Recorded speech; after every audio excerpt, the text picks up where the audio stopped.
Hey, this is Bruce Chamoff, the Web Design Coach, and you are listening to the Web Design Business Success Series. And if you like these videos and you want to learn more about how to succeed in the web design industry, definitely subscribe to these videos. Now, please forgive the noise. I'm coming to you from noisy New York City, and I've got a lot of traffic right outside, people honking, but it's not about that. It's not about traffic. It's about website outsourcing.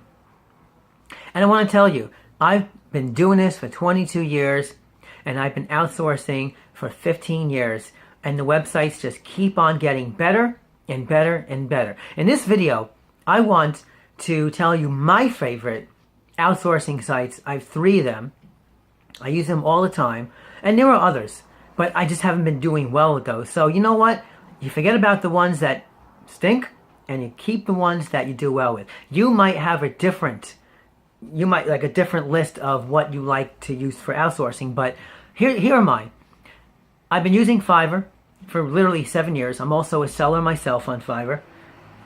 And what I have been doing is I've been selling web design services on Fiverr. And you can find really good clients that way too. But this is about outsourcing. So this is about you finding the actual people to help you with the website. And from what I understand, I think there are over 150 countries of sellers on Fiverr doing web design and social media marketing and search engine optimization. And I think this is just a great way to find outsourcing. Fiverr just released this professionals services. I think it's called Fiverr Professional. And if you are listed on it, great, but you can find professionals. They charge a little more money, but of course, you know, now Fiverr is competing with the other websites I'm going to mention as well. But, you know, the thing I don't like about Fiverr is that the editorial staff, their editorial team, they changed the way Fiverr shows search results when you're looking for sellers. And as a seller myself, the sellers are handpicked by the editorial team. They basically decide how the website's going to show search results. I don't like that because sometimes they get a lot of sales, sometimes they get no sales at all. So I have my ups and downs on Fiverr. But I'll talk another time about you selling on the outsourcing sites. But just remember that whatever you're finding in the search results, usually it's because the editorial staff is changing around the results. I don't particularly like that. And I also don't particularly like that the editorial staff, they select who the top rated sellers are, which I disagree with. It should be based on merit. But either way, those are the only problems I have with Fiverr. Also, their terms and service page needs to be updated. It's out of date. Sometimes you'll ask for a buy request, which I'll talk about in a minute on Fiverr, and it will be against the terms of service because Fiverr doesn't update the TOS page, as they call it, as much as they should. And then you'll break the TOS, but it won't be in the terms of service page. So be careful when you're doing the buy request. But here's what I want you to know. And if you don't like the search results on Fiverr, and you know, you go in there, you know, then you can always put out a buy request. Now, when you go to the buy request, you can specifically ask for what you want in an outsourcer, somebody you're outsourcing to. That's only if you don't find the search results that you like. And that's fine, because I've used the buy request and you get people submitting all types of requests. Sometimes they're irrelevant to what you want. Sometimes the sellers that are answering the buy request don't really read what you actually put in the request. So you can just remove the offer, and then you keep the offers you like. So right now, what I'm doing is I'm writing a book, and I'm asking people if they want to be interviewed as web designers in the book. So I have, put a buy request out there, and I'll pay $5 for it because Fiverr starts at $5, and I'm having people respond to me, and then I'll pick, several sellers who I want to put into the book as an interview for another web design page. It's great. I think it's fantastic. That's a whole chapter just in the book, and I got 14 chapters so far. So that's Fiverr. Now, you want to outsource. Again, you can go to Upwork. I like Upwork.com. I use them. I think they used to be Odesk, I believe. And Upwork is a really great site. It's a really great market. It's specifically for, I mean, it's a lot of things. I mean, they have a huge amount of categories. You can just look through these categories. And I think that Upwork is one of my favorite because I don't believe that there's an editorial team that changes the search results. It goes by a relevance engine. And I like that better because as a seller myself on Upwork, I also want to come up. And what I like about Upwork is that, remember I was talking, there's another video I have in this series on the Web Design Business Success series on how to create a proposal. Well, Upwork allows the sellers to create a proposal. So when you put out a job, people will give you a proposal. And here's how you tell who the legitimate outsourcers are.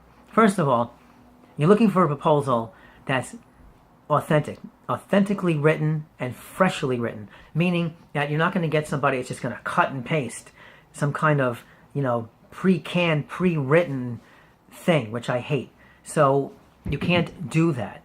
So when people actually send you a proposal, you can read the proposal and make sure that it has everything in it and make sure that they're actually listening to your request. And if they don't, if you think it's pre-written, you just delete it. Okay, that's what I do because those guys never go far. And they're kind of doing this rapid fire thing where they're copying and pasting and paste and paste and paste. No way. I don't like it. Okay, I want sellers who are going to talk to me, not paste at me. Don't paste at me. And what's cool about the jobs that if you're looking for outsourcing, there are a lot of great sellers on Upwork from different countries, different pricing ranges, different hourly rates. I can never say that right. And that's a great site. I've been using that. I mean, Fiverr and Upwork are the two that I use the most. And like I said, I'm also a seller. Now, the other site that I've been using is also freelancer.com. And Freelancer is a great site too. I don't use it as much as I should, but that's because I'm always more on Upwork and Fiverr. But definitely check out freelancer.com. I think it's a great site. And I was using it more in the past before I was using Upwork. And if you're using these sites for outsourcing already, then I think you're doing yourself definitely a service. And, if you can go in there and sell as well, it's even better. But what I like about Upwork, and I'll say Upwork is probably for outsourcing, it is my favorite. Because with Upwork, you can actually put in keywords. You can't do that with Fiverr, okay, when you're searching for a particular outsource or someone outsourced to. You can put the hourly rate, the range that you want. You can put the expertise. If somebody wants, if you want someone that has a basic expertise because you want to pay less, that's fine. If you don't mind paying more and you want to have a higher expertise, you can specify. I think there are three. There are 3 different levels of expertise that you can select. What I like about Upwork is that you have questions that you can get them to answer. It's like an interview. Okay, Fiverr doesn't have these interview questions. Okay, they don't really have jobs. They just have requests. But you can type in your own question, or you can use a pre-written question by Upwork themselves. I like that. And on top of that, I just want you to take a look at some of the other things you can do when you're asking for proposals. And they give you a really nice messaging system. Fiverr's messaging system is a little basic. I think Upwork is more sophisticated. Upwork is definitely my number one when it comes to looking for real web design work, real SEO, real podcasting, social media. I do it all. And I look for these. What I like about Upwork is that you have a very robust search engine. It allows you to do a lot. You can search by ratings. You can search by hourly rate. You can search by specific keywords. It's amazing. And I just want you to take a look at what I'm doing here on Upwork when I'm searching. To me, this is the number one site for outsourcing. It really is. So that's it. And there are others. I mean, let me tell you, there's people for, I think, peopleperhour.com, which I never make anything on People Per Hour. I don't really think that site is great. I think they're trying to improve the site, but they still have a lot of work to do. You can check it out if you want. There are some others as well.